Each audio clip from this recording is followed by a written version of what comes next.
Good morning student. আশা করি তোমরা সকলে খুব ভালো আছো। আমি তোমাদের জিওগ্রাফির সুমন স্যার। স্টুডেন্ট, আমরা কিন্তু গত ক্লাসে এই আফ্রিকা মহাদেশের প্রাকৃতিক বৈশিষ্ট্যের মধ্যে ভূপ্রকৃতি এবং নদ নদী সম্পর্কে বিস্তারিত আলোচনা করেছিলাম, তাই তো? আচ্ছা, ভেরি গুড। আজকে কিন্তু স্টুডেন্ট এই ক্লাসে আমরা এই আফ্রিকা মহাদেশেরই জলবায়ু ও স্বাভাবিক উদ্ভিদ সম্পর্কে আলোচনা করব। তার আগে তোমাদের আমি কিছু কোশ্চেন করব, দেখি তোমাদের আগের ক্লাসের পড়া কেমন মনে আছে। আচ্ছা, ভূপ্রকৃতি এবং নদ নদী থেকেই আমি কোশ্চেন করব তোমাদের, তোমরা উত্তর দেওয়ার চেষ্টা করবে। তাহলে প্রথম কোশ্চেন আমাকে উত্তর দাও, আফ্রিকা মহাদেশের দীর্ঘতম নদীর নাম কি? নীল নদ। Very good. আফ্রিকা তথা সারা বিশ্বের দীর্ঘতম নদীর নাম কিন্তু নীল নদ। খুব ভালো বলেছো। আচ্ছা, এবার বলো, আফ্রিকায় কিন্তু একটা বিখ্যাত জলপ্রপাত আছে। জলপ্রপাতের নাম হলো ভিক্টোরিয়া জলপ্রপাত। এই ভিক্টোরিয়া জলপ্রপাতটা কোন নদীর উপরে সৃষ্টি হয়েছে? ভেরি গুড, জামবেসি নদীর উপরে কিন্তু এই ভিক্টোরিয়া জলপ্রপাতটা সৃষ্টি হয়েছে। আচ্ছা, এবার বলো তোমরা, এই যে আফ্রিকা মহাদেশের সর্বোচ্চ শৃঙ্গের নাম কি, অর্থাৎ সব থেকে যে উঁচু স্থান, সেই স্থানের নাম কি? Mount Kilimanjaro. Very good. তাহলে আফ্রিকার সর্বোচ্চ শৃঙ্গের নাম কিন্তু মাউন্ট কিলিমাঞ্জারো। আচ্ছা, আফ্রিকা মহাদেশের উত্তর আর পশ্চিম দিকে কিন্তু একটা পর্বতমালা লক্ষ্য করা যায়, আটলাস পর্বতমালা। তোমরা সকলেই জানো। তাহলে তোমরা বলো আমাকে, এই আটলাস পর্বতমালার সর্বোচ্চ শৃঙ্গের নাম কি? ভেরি গুড, মাউন্ট তৈবুকন। ঠিক আছে, তাহলে স্টুডেন্ট আমরা কিন্তু আজকের যে আলোচ্য বিষয়, আফ্রিকা মহাদেশের জলবায়ু এবং স্বাভাবিক উদ্ভিদ, অর্থাৎ জলবায়ুর সাথে স্বাভাবিক উদ্ভিদের কি সম্পর্ক এবং এদের বৈচিত্র্যের যে কারণ, জলবায়ু এবং স্বাভাবিক উদ্ভিদের বৈচিত্র্যের যে বিভিন্ন কারণগুলো রয়েছে, সেই কারণগুলো সম্পর্কেও কিন্তু আমরা বিস্তারিত জানব। চলো তাহলে আজকের ক্লাসটা শুরু করা যাক। আচ্ছা স্টুডেন্ট, তোমরা আমাকে বলো যে আয়তনে এবং জনসংখ্যার পৃথিবীর মধ্যে এই আফ্রিকা মহাদেশের স্থান কততম? দ্বিতীয়তম। Very good. তাহলে তোমরা একটা ব্যাপার খেয়াল করো যে এত বড় একটা মহাদেশ, সেখানে কি সব জায়গাতে জলবায়ু এবং স্বাভাবিক উদ্ভিদ একই রকম হওয়া সম্ভব? তোমাদের কি মনে হয়? সম্ভব নয় কখনো, তাই না? ঠিক বলেছ, সম্ভব নয়। দেখো, এই মহাদেশের সমুদ্রের ধারের জলবায়ু একরকম, আবার সমুদ্র থেকে যত তুমি দূরে যাবে সেখানে জলবায়ু কিন্তু অন্যরকম। আবার সমভূমিতে যদি জলবায়ু একরকম হয়, তাহলে পাহাড় বা পর্বতের ক্ষেত্রেও কিন্তু জলবায়ু অন্যরকম হতে বাধ্য, তাই না? আর এই জলবায়ুর উপরেই নির্ভর করে কিন্তু স্বাভাবিক উদ্ভিদের সৃষ্টি হয়। আচ্ছা, তোমরা স্টুডেন্ট আমাকে বলো যে আফ্রিকা মহাদেশে একটা বিখ্যাত বা পৃথিবীর বৃহত্তম একটা মরুভূমি রয়েছে, তার নাম কি? সাহারা মরুভূমি। Very good.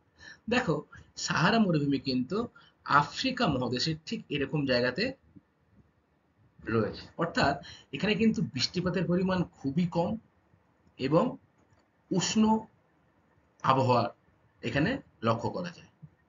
আচ্ছা, দেখো, জলবায়ু উপর তারতম্য করে কিন্তু স্বাভাবিক উদ্ভিদের সৃষ্টি হয়, অর্থাৎ নিরক্ষীয় জলবায়ু অঞ্চলে যেমন চিরসবুজ বৃক্ষের অরণ্য আমরা লক্ষ্য করতে পারি, তেমনি এই সাহারার মতো মরুভূমিতে কিন্তু আমরা এই চিরসবুজ অরণ্য লক্ষ্য করতে পারি না। কেমন জাতীয় গাছ দেখতে পাই আমরা বলো? কাঁটা জাতীয় গাছ বা ঝোপঝাড় জাতীয় গাছ, তাই তো? আচ্ছা, ঠিক আছে। তাহলে আশা করি তোমরা বুঝতে পেরেছো জলবায়ুর সাথে স্বাভাবিক উদ্ভিদের কি সম্পর্ক।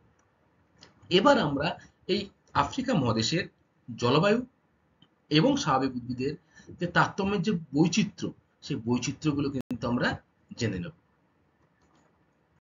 দেখো স্টুডেন্ট, কোন স্থানের বা কোনো একটা অঞ্চলের জলবায়ু এবং স্বাভাবিক উদ্ভিদের যে বৈচিত্র্যর কারণ, সেগুলো কিন্তু কতকগুলি বিষয়ের উপর নির্ভর করে। আফ্রিকা মহাদেশের ক্ষেত্রেও একই বিষয়। আফ্রিকা মহাদেশের জলবায়ু এবং স্বাভাবিক উদ্ভিদের যে বৈচিত্র্য, তার কারণগুলোকে মোটামুটিভাবে আমরা 4টি প্রধান ভাগে ভাগ করতে পারি। কি কি ভাগ? দেখে ফেলো তোমরা। অক্ষরেখা, 2 সমুদ্র থেকে দূরত্ব, 3 সমুদ্র স্রোত এবং উচ্চতা। অর্থাৎ অক্ষরেখা কি? আমরা কিন্তু জানি যে 4টে যে মূল রেখা, নিরক্ষরেখা, মূল মধ্যরেখা, কর্কট সংক্রান্তি রেখা, এই রেখাগুলো কিন্তু এই আফ্রিকা মহাদেশের উপর দিয়ে গেছে, তাই না? আবার সমুদ্র থেকে দূরত্ব দেখো, এই আফ্রিকার এই অংশগুলো কিন্তু সমুদ্র। সমুদ্র থেকে তুমি যত দূরে যাবে সেখানে কিন্তু জলবায়ু আস্তে আস্তে চেঞ্জ হবে। সমুদ্র স্রোত, দেখো সমুদ্র স্রোত উষ্ণ ও শীতল 2 রকম হতে পারে, এবং সমুদ্রের উপরে এই স্রোতগুলো তৈরি হয়ে ধীরে ধীরে কিন্তু স্থলভাগের দিকে চলে আসে। উচ্চতা, উচ্চতা অর্থাৎ বিভিন্ন আমরা কিন্তু উচ্চভূমি বা পর্বতমালার কিন্তু নাম আমরা ভূপ্রকৃতি পড়ার সময় জেনেছি। যেমন আটলাস পর্বতমালা, ড্রাকেনসবার্গ পর্বতমালা ইত্যাদি নাম আমরা জেনেছিলাম। এখানে কিন্তু এই উচ্চতার কারণে কিন্তু জলবায়ু এবং স্বাভাবিক উদ্ভিদের বৈচিত্র্য লক্ষ্য করা যায়। তাহলে চলো এবারে আমরা পয়েন্ট অনুযায়ী কিন্তু এই অক্ষরেখা, সমুদ্র থেকে দূরত্ব কিভাবে একটা জলবায়ু বা স্বাভাবিক উদ্ভিদের উপর বৈচিত্র্য ফেলছে সেটা কিন্তু আমরা একটু দেখে নিই। দেখো 1 নম্বর পয়েন্ট, অক্ষরেখা।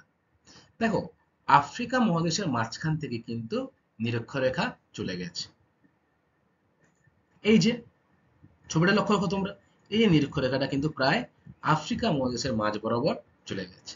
এই নিরক্ষরেখার কাছাকাছি কিন্তু উষ্ণতা বেশি অনুভূত হয়।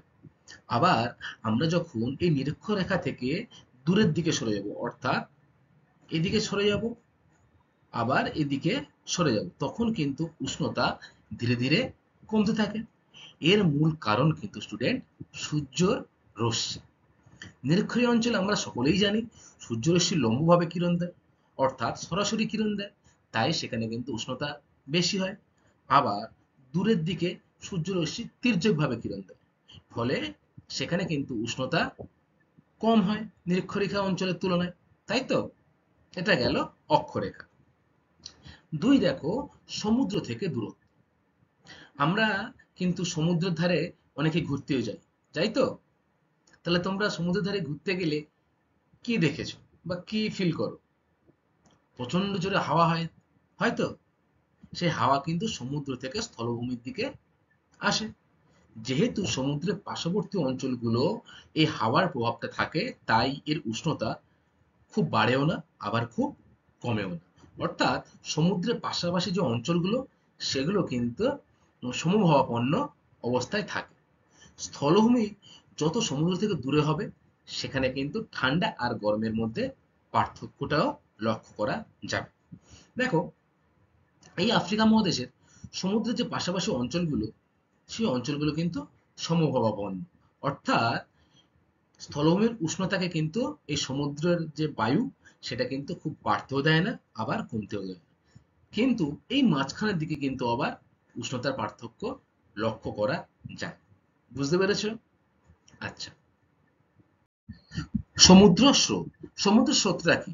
দেখো সমুদ্রের মধ্যে যে বিপুল জলরাশি থাকে, সেই জলরাশি স্রোতের মতো বয়ে চলে, এটাই হলো কিন্তু সমুদ্র স্রোত। সমুদ্র স্রোত উষ্ণ এবং শীতল কিন্তু দুই হতে পারে, ঠিক আছে? আর এই আফ্রিকা মহাদেশের আহ, পশ্চিম দিকে, দক্ষিণ দিকে সমুদ্র থাকায় কিন্তু এই সমুদ্র স্রোতের প্রভাব কিন্তু এখানে লক্ষ্য করা যায়। সেটা শীতল হতে পারে, আবার উষ্ণ হতে পারে। পরের পয়েন্ট দেখো স্টুডেন্ট, উচ্চতা। আচ্ছা, উচ্চতা বাড়লে তাপমাত্রা বা উষ্ণতা কি কমে না বাড়ে? কমে। Very good. তোমরা কেউ কখনো পাহাড়ে ঘুরতে গেছো? গেছো। পাহাড়ে ঘুরতে গিয়ে কিন্তু তোমরা একটা জিনিস লক্ষ্য করেছো কি, যে আমাদের এই সমভূমিতে যা উষ্ণতা, পাহাড়ে কিন্তু উষ্ণতা অনেক কম। কারণ পাহাড়ে কিন্তু উচ্চতা আমাদের উঠতে হয় উপরের দিকে, ফলে প্রতি 1 কিমি উচ্চতা বাড়লে বাতাসের উষ্ণতা কিন্তু গড়ে 6.4 ডিগ্রি সেলসিয়াস হারে কমে। এটা কিন্তু তোমরা খুব ভালো করে মনে রাখবে, যে প্রতি 1 কিমি উচ্চতায় বা প্রতি 1 কিমি উচ্চতা বাড়লে বাতাসের উষ্ণতা কিন্তু গড়ে 6.4 ডিগ্রি সেলসিয়াস হারে কিন্তু কমে। ঠিক আছে, দেখো আফ্রিকা মহাদেশের বিভিন্ন উচ্চভূমি রয়েছে, আটলাস পর্বতমালা রয়েছে, তাই না? এছাড়া ডাকেন্সবার্গ রয়েছে, বিভিন্ন উচ্চভূমি রয়েছে। এই উচ্চভূমিগুলোতে কিন্তু নিরক্ষরেখার কাছাকাছি অবস্থান করার পরেও যেহেতু অনেকটা উঁচুতে অবস্থান করছে, সেহেতু কিন্তু এই উচ্চভূমিতে চূড়ায় কিন্তু বছরের বেশিরভাগ সময় বরফ পড়ে। ঠিক আছে, তাহলে উচ্চতাও কিন্তু জলবায়ুকে অনেকটাই তারতম্য ঘটায়। আচ্ছা, আফ্রিকা মহাদেশের এই যে জলবায়ু এবং স্বাভাবিক উদ্ভিদের মধ্যে যে কি সম্পর্ক, সে সম্পর্ক কিন্তু আমরা এবার জানব। দেখো, আফ্রিকা মহাদেশের কিন্তু জলবায়ু সব জায়গায় সমান নয়, এটা কিন্তু আমরা একটু আগেই জেনেছি। বিশেষ করে তাপমাত্রা আর বৃষ্টিপাতের তারতম্যের জন্য গাছপালা কিন্তু বিভিন্ন অঞ্চলে বিভিন্ন রকম জন্মায়। এছাড়া তাপমাত্রা আর বৃষ্টিপাতের উপর নির্ভর করেই কিন্তু গাছগুলো জন্মায় ও বেড়ে ওঠে। আফ্রিকা মহাদেশের যে স্বাভাবিক উদ্ভিদ, এই স্বাভাবিক উদ্ভিদকে মোটামুটি ভাগে আমরা 7টি ভাগে ভাগ করতে পারি। কি কি ভাগ লক্ষ্য করো তোমরা? 1 নম্বর, নিরক্ষীয় চিরসবুজ গাছের অরণ্য, অর্থাৎ নিরক্ষরেখার কাছাকাছি যে অঞ্চল, সেই অঞ্চলে এই নিরক্ষীয় চিরসবুজ গাছের অরণ্য লক্ষ্য করা যায়। 2, সাভানা তৃণভূমি। 3, ভূমধ্যসাগরীয় জলবায়ু বা উদ্ভিদ। দেখো, ভূমধ্যসাগরীয় জলবায়ুর ধারে যে উদ্ভিদগুলো জন্মায় সেগুলোই কিন্তু ভূমধ্যসাগরীয় উদ্ভিদ। উষ্ণ মরু উদ্ভিদ, অর্থাৎ যেখানে কিন্তু বৃষ্টিপাত প্রায় হয় না বললেই চলে, সেইখানে এই উষ্ণ মরু উদ্ভিদ কিন্তু লক্ষ্য করা যায় বা মরুভূমি লক্ষ্য করা যায়। তোমরা বলো আমাকে, পৃথিবীর বৃহত্তম মরুভূমির নাম কি? ভেরি গুড, সাহারা মরুভূমি। আচ্ছা, এবার বলো, এই যে সাহারা মরুভূমি, এই সাহারা মরুভূমি কোন মহাদেশে অবস্থান করছে? ভেরি গুড, আমরা যে মহাদেশ সম্পর্কে জানছি বা পড়ছি আফ্রিকা মহাদেশ, সেই আফ্রিকা মহাদেশেই কিন্তু রয়েছে পৃথিবীর বৃহত্তম মরুভূমি সাহারা মরুভূমি। দেখো, নাতিশীতোষ্ণ তৃণভূমি বা ভেল্ট, ভেল্ট হচ্ছে এক ধরনের তৃণ বা ঘাস। এই ঘাসটা কিন্তু এই আফ্রিকা মহাদেশের উচ্চভূমিতে জন্মায়। তোমরা আগেই এটা জেনেছিলে ভূপ্রকৃতি পড়ার সময়।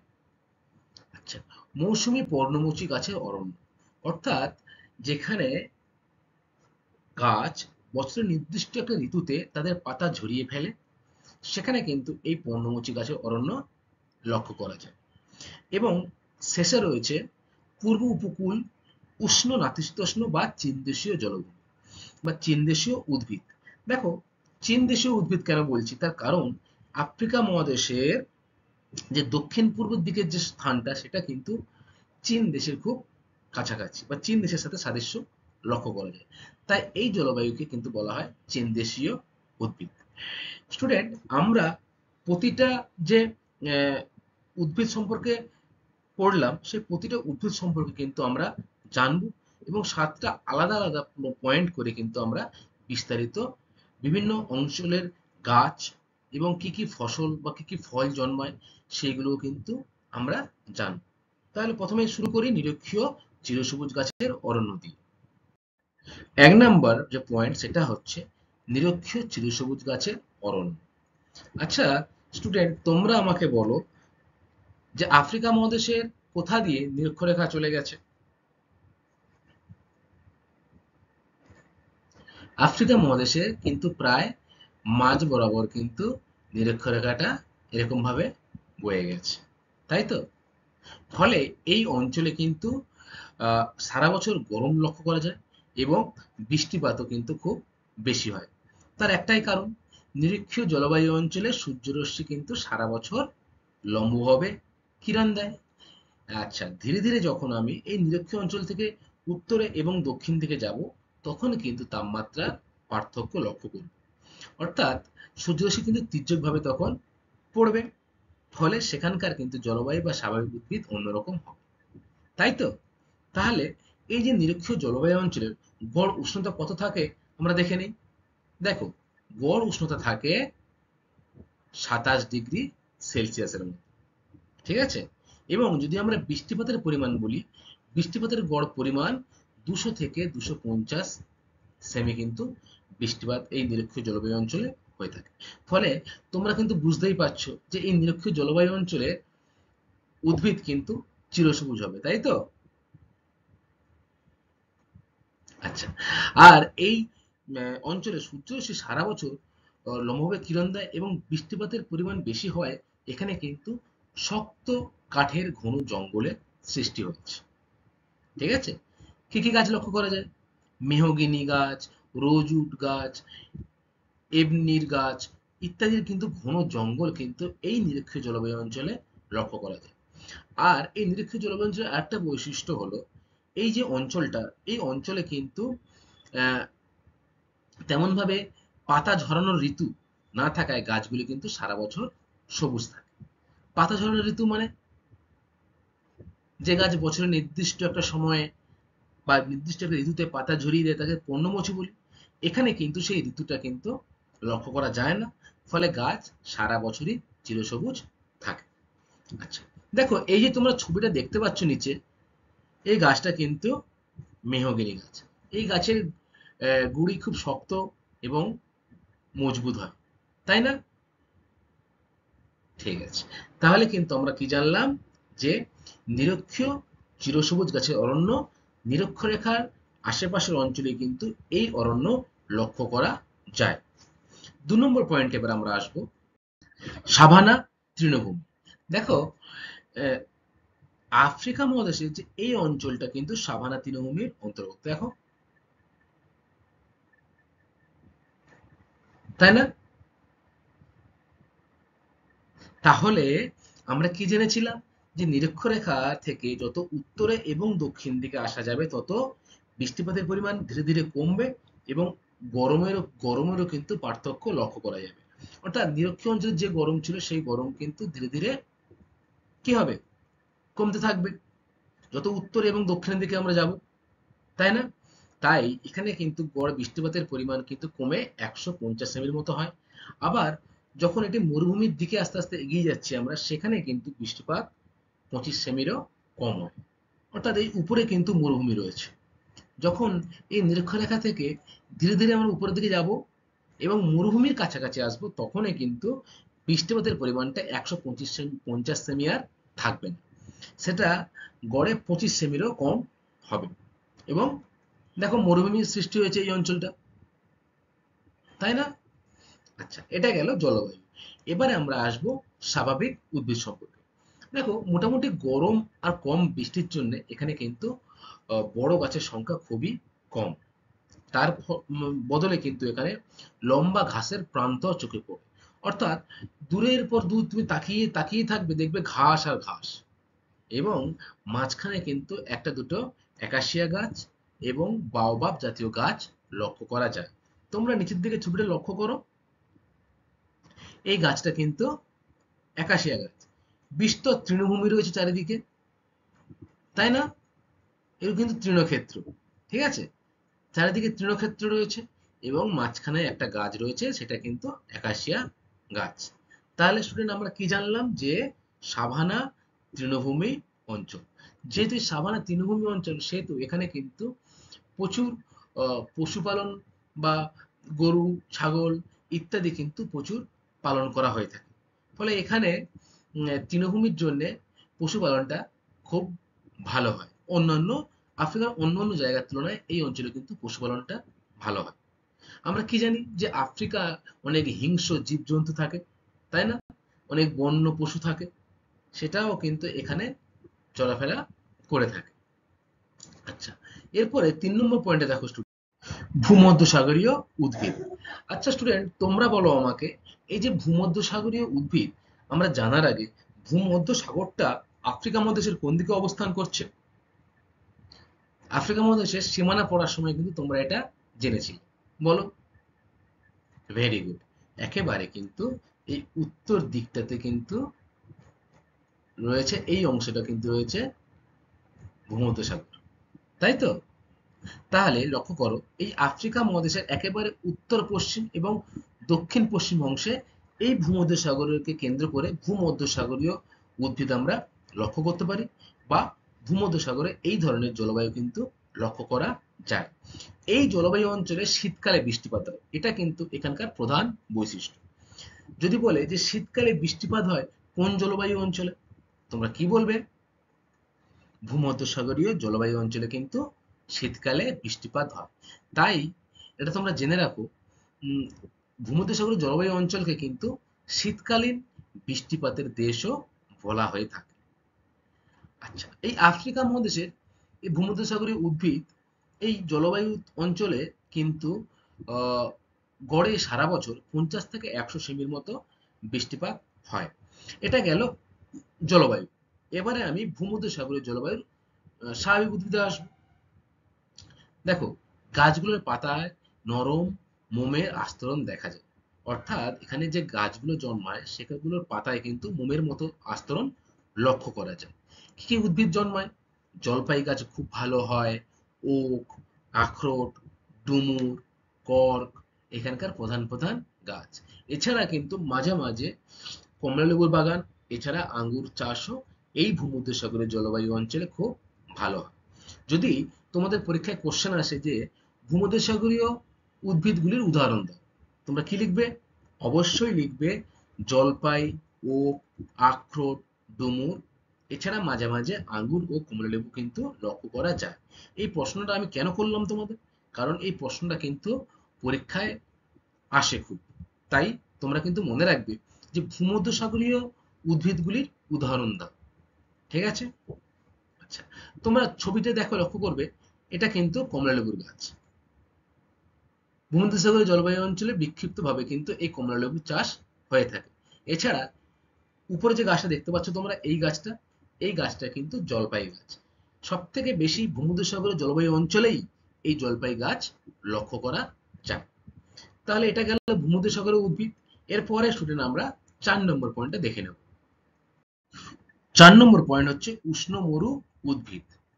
অর্থাৎ তোমরা কিন্তু যে ভূপ্রকৃতি পড়ার সময় বিভিন্ন মরুভূমি নাম তোমরা শুনেছিলে, যেমন সাহারা মরুভূমি, কালাহারি মরুভূমি, নাবিব মরুভূমি। এই যে মরুভূমি, এই মরুভূমিগুলিতে কিন্তু বৃষ্টিপাত প্রায় হয় না বললেই চলে। অর্থাৎ বৃষ্টিপাত কিন্তু বছরে 25 সেমির কম হয়। ঠিক আছে? তার ফলে এই অঞ্চলগুলো কিন্তু মরুভূমির সৃষ্টি হয়েছে। দেখো, এই মরুভূমির যদি বৈশিষ্ট্য বলি আমি, এই মরুভূমিগুলির বৈশিষ্ট্য হচ্ছে দিনের বেলায় কিন্তু তাপমাত্রা খুব বেশি থাকে, আবার রাত হয়ে গেলে কিন্তু তাপমাত্রা সেই তুলনায় অনেকটা কম হয়। অর্থাৎ দিনের বেলা কিন্তু সূর্যের রশ্মি পড়ছে, ফলে তাপমাত্রা অনেকটা বেশি হচ্ছে। যখন সূর্যের রশ্মি পড়ছে না তখন তাপমাত্রা কিন্তু একটু কমছে। আচ্ছা, স্বাভাবিক উদ্ভিদে আসি এবার। তোমরা বলো আমাকে যে উষ্ণ মরু অঞ্চলে বা মরু অঞ্চলে কি কি স্বাভাবিক উদ্ভিদ লক্ষ্য করা যায়? কাঁটা গাছ জাতীয়, ঝোপঝাড় জাতীয়, তাই না? এছাড়া কিন্তু মাঝে মাঝে কোথাও বাবলা গাছ বা খেজুর গাছ বা তাল জাতীয় গাছের সারি কিন্তু আমরা এই আফ্রিকা মহাদেশের উষ্ণ মরু অঞ্চলে লক্ষ্য করতে পারি। ঠিক আছে? আর এই গাছগুলির প্রধান বৈশিষ্ট্য হলো শরীরে কিন্তু এই গাছগুলো জল ধরে রাখে। যেহেতু বৃষ্টিপাত বহুদিন হয় না বা একদমই প্রায় হয় না বললেই চলে, গাছগুলি কিন্তু তাদের শরীরের মধ্যে জল ধরে রাখতে পারে এবং অতি গরমে ও গাছগুলি কিন্তু বেঁচে থাকতে পারে। দেখো তোমরা ছবি, এটা কিন্তু ক্যাকটাস জাতীয় গাছ, তাই না? আর এগুলো কিন্তু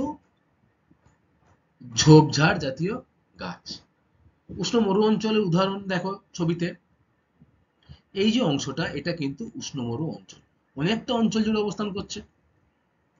এখানেই রয়েছে পৃথিবীর বৃহত্তম মরুভূমি, কি নাম? সাহারা মরুভূমি। এর পাশাপাশি কালাহারি, নামিব এই যে মরুভূমিগুলোও কিন্তু এই অঞ্চলে লক্ষ্য করা যায়। ঠিক আছে? আচ্ছা, এটা গেল আফ্রিকা মহাদেশের উষ্ণ মরু উদ্ভিদ। এরপরে আমরা স্টুডেন্ট 5 নম্বর যে পয়েন্টটা সেটা জেনে নাতিশীতোষ্ণ তৃণভূমি বা ভেল্ট। দেখো স্টুডেন্ট, আফ্রিকা যে মহাদেশ, সেই আফ্রিকা মহাদেশের ম্যাপে যদি আমরা দক্ষিণ দিকে কালাহারি মরুভূমি আর ভারত মহাসাগরকে ধরি, ঠিক এরকম জায়গায় কালাহারি মরুভূমি এবং এর নিচে ঠিক ভারত মহাসাগর। এই ভারত মহাসাগর যদি ধরি, এই উপকূল অঞ্চল অর্থাৎ এই নিচের এই অঞ্চলগুলো কিন্তু শীতকালে কিন্তু বেশ ঠান্ডা থাকে, আবার গরমকাল মোটামুটি গরম থাকে। অর্থাৎ শীত এবং গ্রীষ্ম, এই যে দুটো ঋতু, এই দুটো ঋতুর মধ্যে কিন্তু তাপমাত্রার পার্থক্যটা অনেকটা বেশি লক্ষ্য করা যায়। ঠিক আছে? ফলে এইসব অঞ্চলে কিন্তু একটু উঁচুর দিকে পাহাড়ের ঢালে পপুলার, উইলো গাছ এইসব দেখা যায়। আবার যেখানে প্রায় বিস্তীর্ণ সমভূমি অঞ্চল, সেখানে কিন্তু ছোট খসখসে সবুজ ঘাস লক্ষ্য করা যায়। আর এই ঘাসের নাম কিন্তু তোমরা সকলেই জানো, ভেল্ট। তাহলে কি, ভেল্ট কাকে বলবো? সমভূমি এলাকায় যে ছোট খসখসে সবুজ ঘাস লক্ষ্য করা যায়, সেই তৃণভূমিকে বলা হয় ভেল্ট। এই অঞ্চলে অনেক পশু, জীবজন্তু কিন্তু এই তৃণভূমির উপরে নির্ভর করে বেঁচে থাকে। পশুপালনও ভালো হয়, গবাদি পশু চাষবাসও কিন্তু এই অঞ্চলে ভালো হয়ে থাকে। তাহলে কি জানলাম আমরা? আমরা জানলাম যে নাতিশীতোষ্ণ তৃণভূমি বা ভেল্ট অঞ্চল। ভেল্ট কাকে বলে তোমরা কিন্তু খুব ভালো করে পড়বে। ভেল্ট কাকে বলে এটা কিন্তু পরীক্ষার জন্য কিন্তু খুব ইম্পর্টেন্ট। আর নাতিশীতোষ্ণ কথা অর্থ কি? না শীত না উষ্ণ, তাই তো? Very good. এরপরে 6 নম্বর পয়েন্টে তোমরা দেখো, মৌসুমী পর্ণমোচী গাছের অরণ্য। অর্থাৎ দেখো, আফ্রিকা মহাদেশের একেবারে পূর্ব দিকে আর মাদাগাস্কার দ্বীপে কিন্তু গরমকালে ভালোই বৃষ্টিপাত হয়, সেই তুলনায় শীতকালে কিন্তু শুষ্ক থাকে। অর্থাৎ মৌসুমী বায়ু লক্ষ্য করা যায়। আমাদের এই যে অঞ্চল আমরা যেখানে বসবাস করি, সেখানেও কিন্তু স্টুডেন্ট এই মৌসুমী বায়ুর প্রভাব রয়েছে। কি রয়েছে তো তোমাদের অঞ্চলে? গ্রীষ্মকালে বা বর্ষাকালে বৃষ্টিপাত হচ্ছে, শীতকাল শুষ্ক থাকছে, তাই না? এটা কিন্তু মৌসুমী বায়ুর প্রভাবেই হচ্ছে। ঠিক এরকম ভাবেই আফ্রিকা মহাদেশেও কিন্তু এই মৌসুমী বায়ুর প্রভাব লক্ষ্য করা যায়।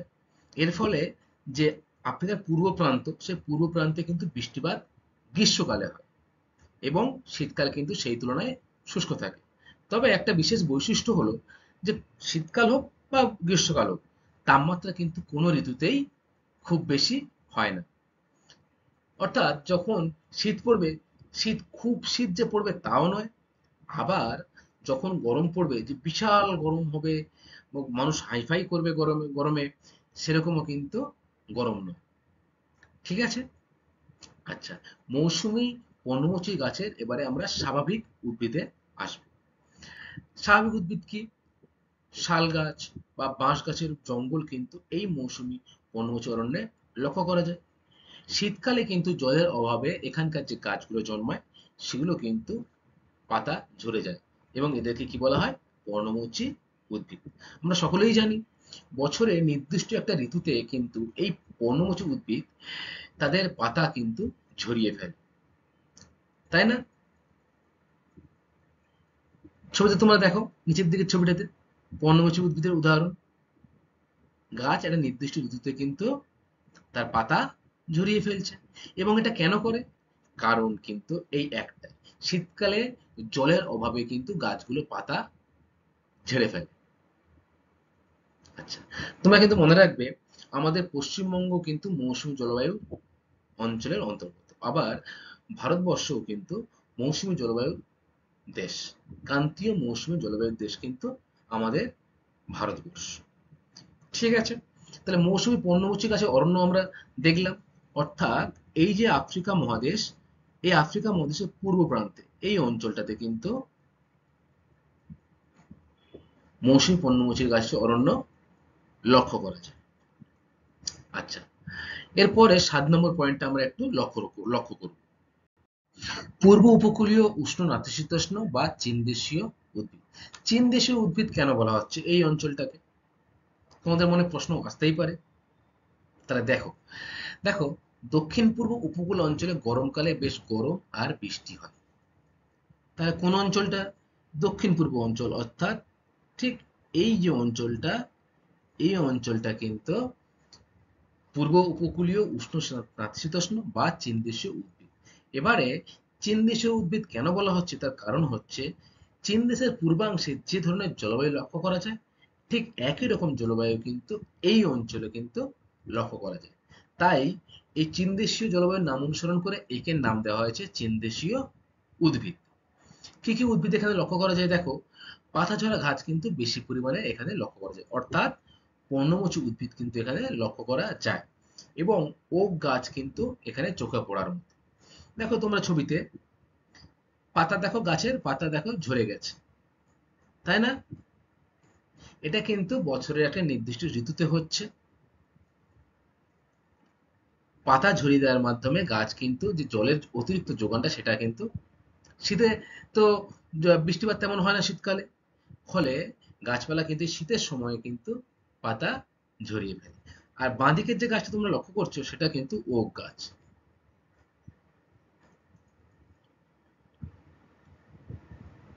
তাহলে স্টুডেন্ট, আমরা কিন্তু এই যে সাতটা টোটাল স্বাভাবিক উদ্ভিদ ও জলবায়ুর সম্পর্ক, সেটা কিন্তু আমরা বিস্তারিত জানলাম, তাই তো? আচ্ছা, তাহলে তোমরা আমাকে বলো, ভূমধ্যসাগরীয় জলবায়ু অঞ্চলে কি কি উদ্ভিদ লক্ষ্য করা যায়?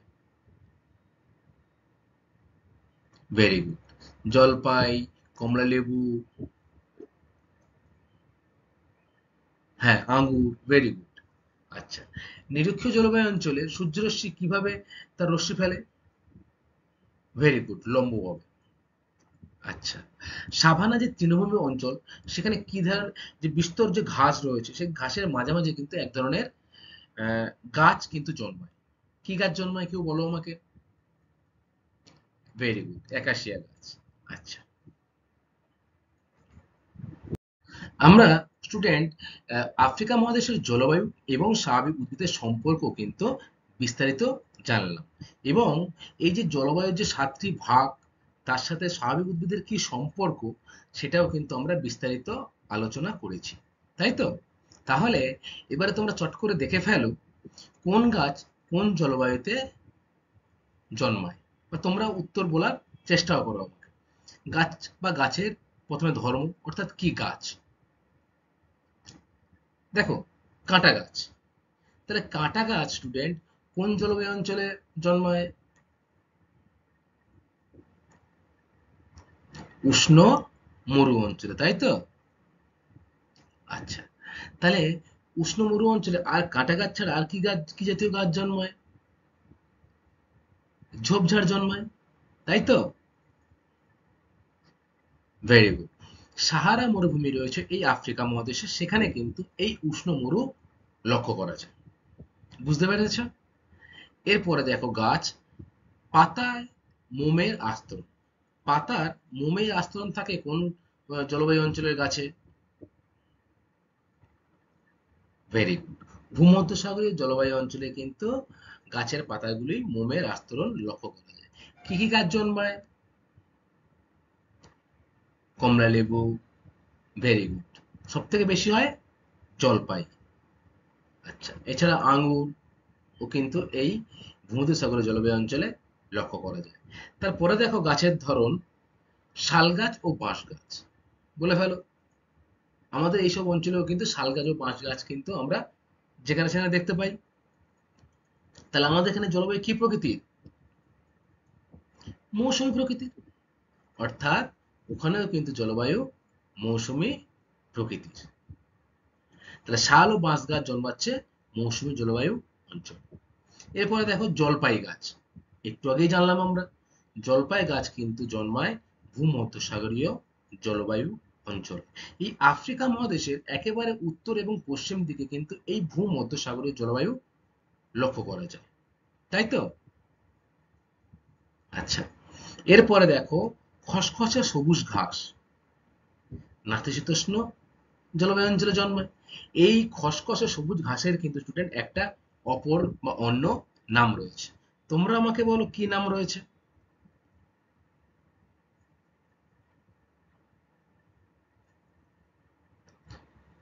ভেরি গুড, ভেল।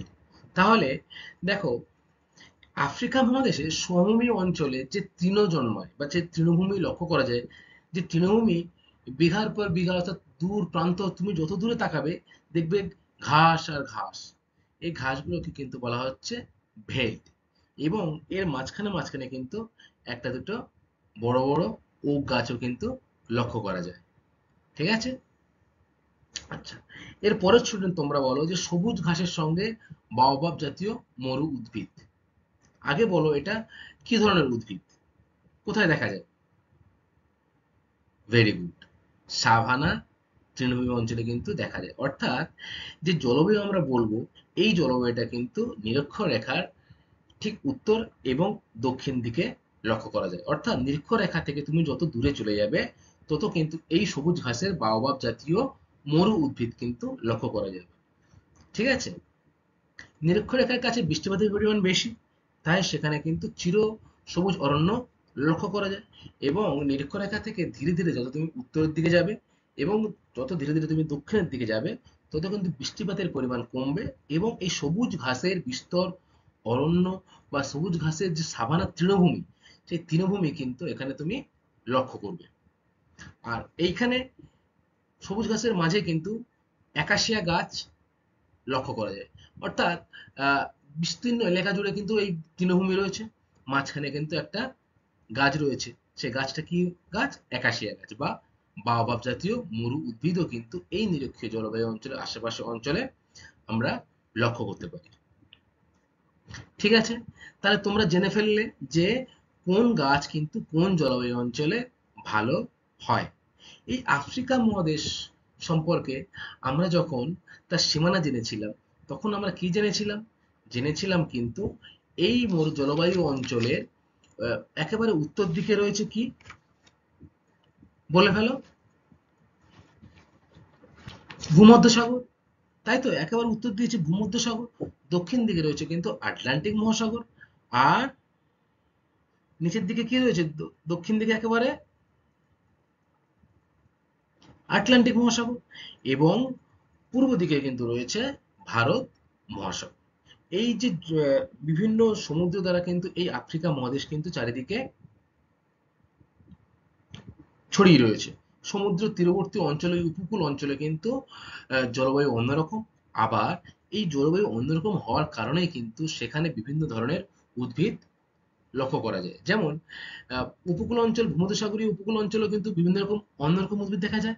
আবার আটলান্টিক মহাসাগরের যে উপকূল, সেই উপকূল অঞ্চলেও কিন্তু আবার অন্য রকমের উদ্ভিদ লক্ষ্য করা যায়। তাহলে সামগ্রিকভাবে স্টুডেন্ট, আমরা কিন্তু এই আফ্রিকা মহাদেশের প্রাকৃতিক বৈশিষ্ট্য সম্পর্কে জেনে ফেললাম। আগের ক্লাসে আমি তোমাদের এই প্রাকৃতিকের ভাগের মধ্যে ভূপ্রকৃতি এবং নদ নদী সম্পর্কে বুঝিয়েছিলাম। আজকে আমি তোমাদের জলবায়ু এবং তার সাথে সম্পর্কিত স্বাভাবিক উদ্ভিদ কি কি জন্মায় সেটাও কিন্তু তোমরা জানলে। আচ্ছা, এরপরে স্টুডেন্ট আমরা কতগুলো কোশ্চেন আমি তৈরি করেছি তোমাদের জন্য, যেগুলো কিন্তু পরীক্ষার খুবই গুরুত্বপূর্ণ এবং এগুলো কিন্তু তোমরা খাতায় নোট ডাউন অবশ্যই করবে। পরীক্ষায় কিন্তু এগুলো আসতেই পারে। তাহলে চট করে দেখে ফেলো সেগুলো। কয়েকটি গুরুত্বপূর্ণ প্রশ্ন। দেখো, প্রতি 1 কিমি উচ্চতা বাড়লে বাতাসের উষ্ণতা কত করে গড়ে কমে? বলে ফেলো। ভেরি গুড, 6.4 ডিগ্রি সেলসিয়াস হারে কিন্তু তাপমাত্রা কমে, তাই তো? আচ্ছা, 2 নম্বর পয়েন্ট দেখো, আফ্রিকার জলবায়ু নিয়ন্ত্রক সমূহগুলি কি কি?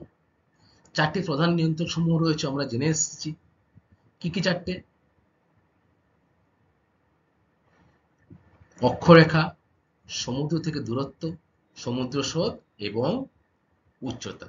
এই 4টে কিন্তু এই জলবায়ুর নিয়ন্ত্রণ, অর্থাৎ জলবায়ুগুলোকে কিন্তু নিয়ন্ত্রণ করে। এই অক্ষরেখা, সমুদ্র স্রোত, সমুদ্র থেকে কোনো স্থানের দূরত্ব এবং কোনো স্থানের উচ্চতা। ঠিক আছে? ভেল্ট কাকে বলে? সকলেই জানো তোমরা, যে তৃণভূমি অঞ্চল রয়েছে, সমভূমিতে যে বিস্তর অঞ্চল তৃণভূমি, সেটাকে আমরা কি বলছি? ভেল্ট। আচ্ছা, আফ্রিকার নিরক্ষীয় জলবায়ু অঞ্চলে কি কি উদ্ভিদ লক্ষ্য করা যায়? মেহগিনি, রোজউড, তাই তো? নিরক্ষীয় জলবায়ু অঞ্চলের গাছগুলি কি কি?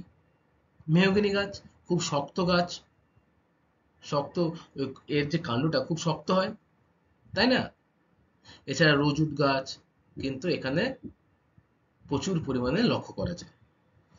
5 নম্বর দেখো, আফ্রিকার ভূমধ্যসাগরের জলবায়ু কি কি উদ্ভিদ লক্ষ্য করা যায়, যেটা আমরা এক্ষুনি জানলাম। আচ্ছা, 6 নম্বর দেখো, পৃথিবীর বৃহত্তম মরুভূমির নাম কি? বলে ফেলো। পৃথিবীর বৃহত্তম মরুভূমির নাম কিন্তু সাহারা মরুভূমি।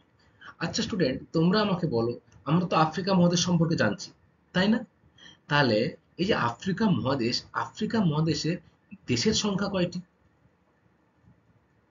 বলে ফেলো।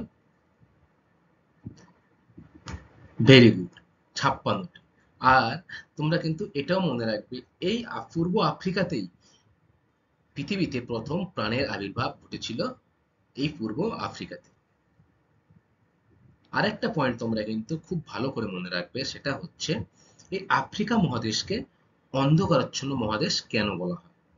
কারণ এখানকার হিংস্র জীবজন্তু বা উষ্ণ আবহাওয়া, এছাড়া যে ঘন অরণ্য রয়েছে, যার ফলে কিন্তু আধুনিক সভ্যতার যে আলো, সেটা কিন্তু এখনো এসে পৌঁছায়নি বা অনেক দেরিতে এসে পৌঁছেছে। তাই এই আফ্রিকা মহাদেশকে কিন্তু বলা হয় অন্ধকারাচ্ছন্ন মহাদেশ। তাহলে স্টুডেন্ট, আজকের ক্লাসটা কিন্তু আমার এই পর্যন্তই। আশা করি তোমরা সবাই বুঝতে পেরেছো। আমরা কিন্তু প্রাকৃতিক বৈশিষ্ট্যের যে ভাগগুলি, সেগুলো কিন্তু সব কমপ্লিট করলাম। এরপরে আমি তোমাদের এই আফ্রিকারই যে নীলনদ অববাহিকা সেটা, এবং যে সাহারা মরুভূমি, এই দুটো রয়েছে, সেই দুটো সম্পর্কেও কিন্তু তোমাদের পরবর্তী ক্লাসে আমি আলোচনা করব। ঠিক আছে স্টুডেন্ট, সবাই খুব খুব ভালো থেকো। Thank you class.